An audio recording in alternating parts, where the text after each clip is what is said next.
So the African Development Bank Group has facilitated $2.2 billion in capital mobilization for the phase 2 of its transformative special agro-industrial processing zones in Nigeria. And that was disclosed at the Africa Investment Forum 2024 Deal Room event held in Morocco last November.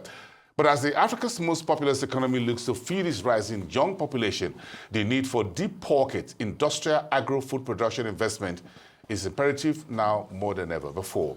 Joining me for a chat today is Adefeko. He is the man in charge of Industrial Group at the LCCI. He's the chairman of the Industrial Group at the LCCI and also on the board. Well, not really on the board, but of course, it's on board the NASIMA, which is the Nigeria's Chamber for Commerce, Industry, Mines and Agriculture. Great to have you in the studios tonight. First time in the new year. Thank you. Happy New Year. It's good to. I look forward to a better 2025. Thank you for coming. And again, just hit the ground running the way I put it. What are your thoughts around Nigeria's quest for food sustainability? Now we've got population ramping up, and we could be the second, the third largest, most populous country in the world in not too distant future. Mm-hmm. Thank you very much, Boston. Good evening, viewers from across the world.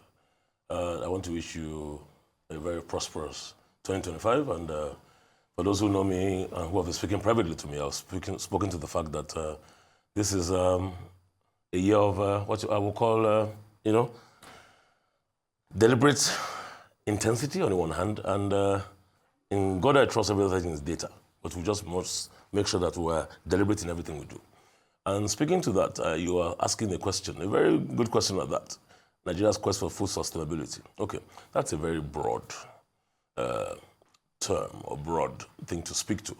But I will say, and I will say again, that Nigeria's food production is increasing in arithmetic progression, while the population is growing geometrically. So we're talking about 1, 2, 3, 4, 5, and we're talking about population 2, 4, 6, 8. So do the math. So we're hopeful that 2025 will be a year of what I will call intentionality. That's what I speak to, intentionality. We'll be intentional in what we do. Let's quickly look at statistics, because in God I trust everything is data. I say that regularly. And of course, a mutual friend of ours says that a lot. He's a data cruncher. He's a data cruncher. He's a walking data. Yeah, exactly, walking data cruncher. So let's quickly look at things. Yes. Let's look at wheat. Or let's look at wheat. Nigeria produces about 400,000 tons of wheat. We consume between 5.5 million and 6 million tons of wheat. Our foreign exchange import bill on wheat is about between $3.5 and $4 billion. Every year? Every year. Wheat is a temperate crop. You can't legislate these things. So it's not a question of saying Nigeria will be self-sufficient. There's always these mantras over the years of Nigeria being self-sufficient in this and that and that. There's a lot of talk, but no action. So looking at it, 400,000 tons of wheat produced locally, which is prominently a temperate crop. We produce, like I said, 400,000. We import around about between 4.5 million and 5.5 million tons. Do the math. The bill for it, $4.5 billion. That's what we expend. It's a temporary crop, so there's not much you can do about that. So let's speak to rice. Okay, rice. Rice, we consume around about 7 million tons. We produce around about between 4.5 and 5. We have a deficit of about 2. The last administration, give it to them, generous enough. They showed a lot of, intentionality with respect to making sure that local production was ramped up. For rice. For rice was ramped up. So we tried, we made, leaps and bounds, gains here and there. But have we gotten there? No. Will I see you when we get there? Hopefully.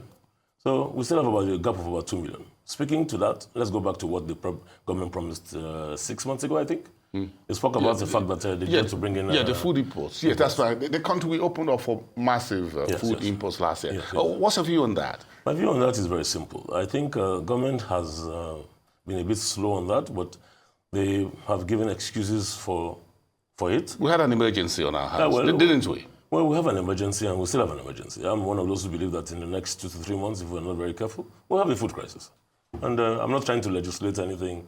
I'm not trying to portend doom or gloom. But it's just the reality. We do not have enough of what we produce. And right now, I must commend the government. Can we sustain imports? You see, imports is not long-term. Yes, I know. Imports is not long-term. But can we sustain imports until we get our own sustainable food production? Our own sustainable food production has to be deliberate. But we're never deliberate about anything. So we believe in what you call ad hocism.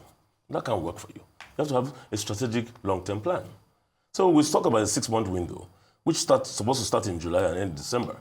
Nothing has happened. December of about 6-7 days ago. Yes. So, well, let's hope now that we have from January 2025, yes. To June. Let's hope that they will we can roll over to January for another June. 6 months. And like I said, I don't work for government. And my members in the industrial sector of LCC. So it's a private sector. It's a private sector thing. Yes. I think that agenda. So what are they saying? No, what I believe should happen, and I say this unequivocally and without mincing words, is that the private sector has a very large role to play here. And the private sector that has a large role to play here is not the small-scale farmers, with due respect. It's the large players, the likes of the Wacots of this world, the flour mills of this world, the Boas of this world, and lastly, maybe the Olams of this world. Are you saying that we need to rethink our agro-policies and strategies? I very much think so, and we ought to have done that a long time ago. Let's look at the budget for agriculture. There's what you call the Malabo Declaration of 20, I can't quite remember. You know, sometimes one gets older these days and you can't remember dates anymore. So it's the Malabo Declaration. Anybody who's online can quickly Google it, just as an aside. The Malabo Declaration states that you must provide 10% of your budget for agriculture.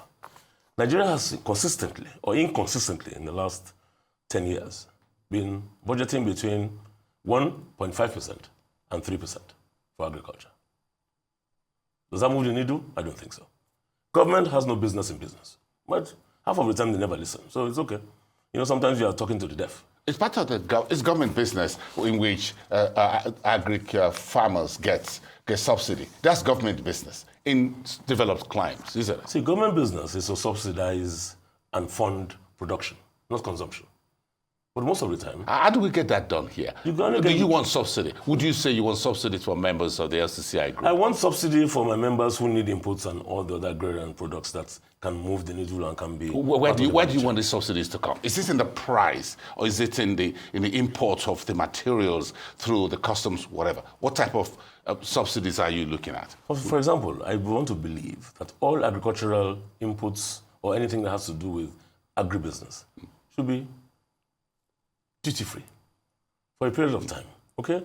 Government can get the monies from elsewhere. But, I mean, I don't see any reason why government should be buying tractors, for example, or buying plows, or buying planters. Some state governments do. Eh? Some state governments buy tractors. See, state governments can do that. I'm talking, you see, when I talk about government here, I'm talking about the federal government. I'm not talking about the subnationals. Okay, so subnationals can do so. See, the subnationals can do what they need to do in their respective states. And that, for me, I think is part of this whole devolution of powers to the regions and the states and all which that. I think they don't have to. They have to act it or work it rather than just speak about it. And a lot of states are showing, you know, positives in that respect. Kwara State, for example. Some baby steps. Yes, baby steps. I mean, you can talk about Niger State. Niger State particularly. I mean, the governor, I think, is one. I think I met him in New York sometime last year, and he was speaking about his, agricultural plan. So it's important to put your money where your mouth is. But also the vice president, Nigeria's vice president, also met with John Deere about a year ago or so last year to see how we can work with John Deere to get tractors here. I started seeing John Deere tractors in Nigeria when I was a kid on the farm. Yes, we started seeing John Deere tractors because of the fact that we've had different rolling plans. You've had the Green Revolution, you've had all kinds of Operation Feed the Nation, and we can go on and on. And I think the last one we had was the one of President Buhari, which was agricultural transformation agenda. Okay, so they're all plans. You know, my plan, when I say mine, I'm speaking about my members here as chairman of the industrial group. Is, you know what?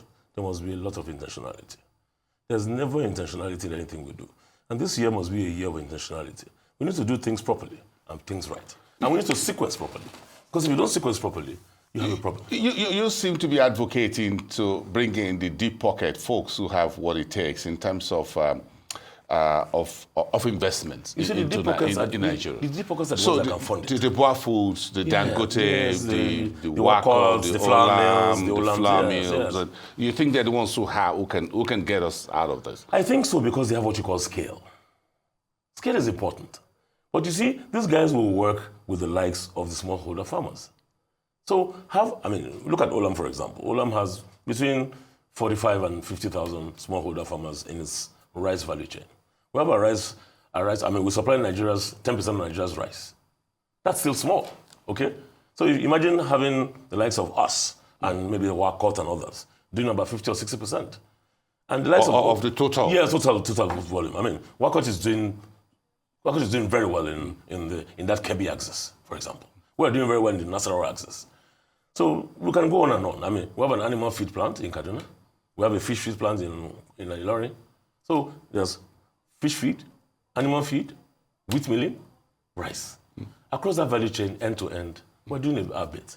FMN, you must give it to them. They've been around for a long time. Yes. I'm not batting for them, but like I said, I'm not here for competition-related activity. We're talking about what? Shared prosperity. When we grow the country, everybody's happy. You think there's room for more? There's room for more, but you know what you need to do? Do you the ones you have right now, you need to take care of them. So the budget for agriculture is not enough. So you think the budget, the annual budget, is not enough for agriculture? The annual budget for agriculture is more for recurrent than capital, unfortunately. Yes. So you think the big five, Olam, Wakot, Dangote, Boa, and flour mills, you folks can bring billions of dollars to the table. If you look at those top five, yes. If you bring us to the room and have a discussion and say, you know what, flour mills, X, Olam, Y. Dangote. And you say, you know what, guys, I need a plan. We'll come up with a plan in less than a month. What happened in South Korea? The chaebols. The chaebols were empowered. So everybody talks about Samsung today. Samsung is Samsung is doing chips now. The chips that you see are done by Samsung. All these phones you see. So the chaebols is what the likes of us, when I mean us, and I'm talking about these companies you mentioned, can do. You folks have the billions to bring to the table. Because you know what? To a large extent, private sector are able to manage. That's the conversation where you were here. The private capital that the budget can't address, can't bring it to the table. Yes. That the private capital can get it done. Yes.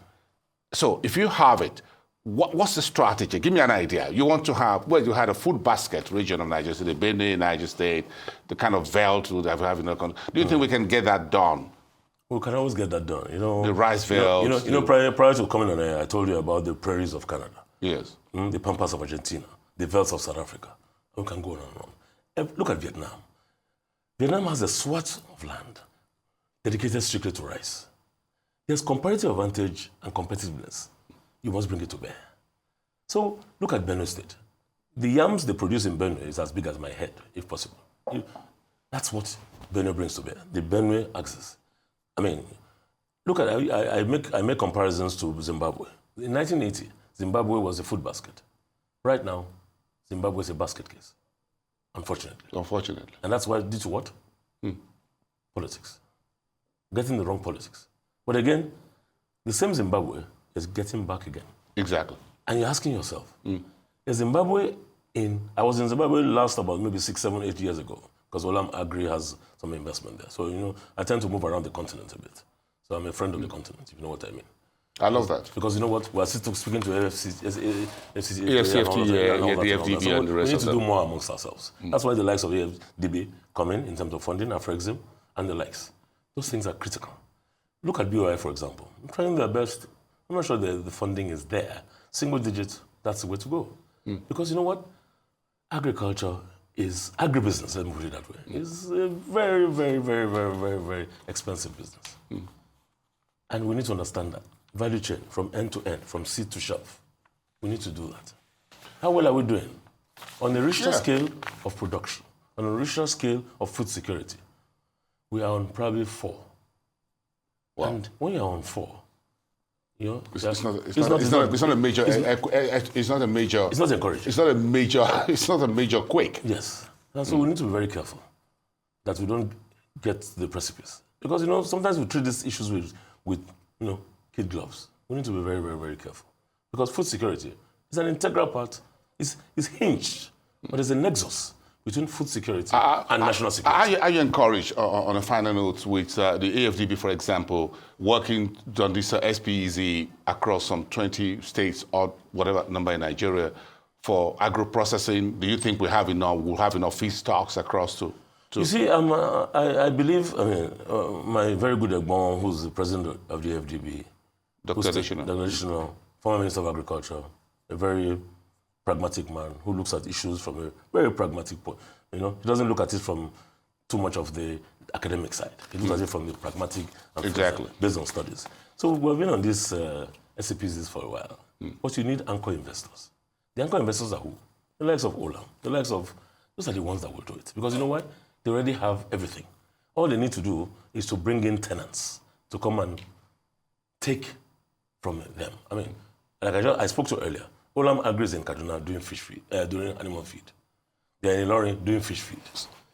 Very soon, probably a soya crushing facility is going to be up there. So you key into the new livestock ministry? So just key into all You're key into the livestock ministry? See, it's a sine qua non.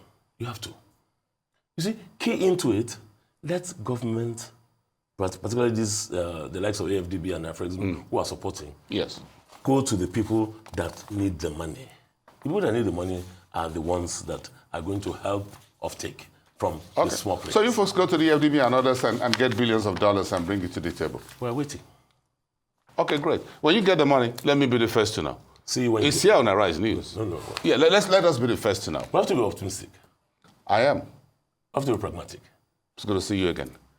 Nice, and thank you as always for those articulated Thank you views. for having me. Thank you on agriculture and agro-industry center. Thank you very much. Enjoy the rest of your evening. Adefeko, a public relations official of NASIMA, as well as the chairman of the industrial group at the Lagos Chamber of Commerce and Industry.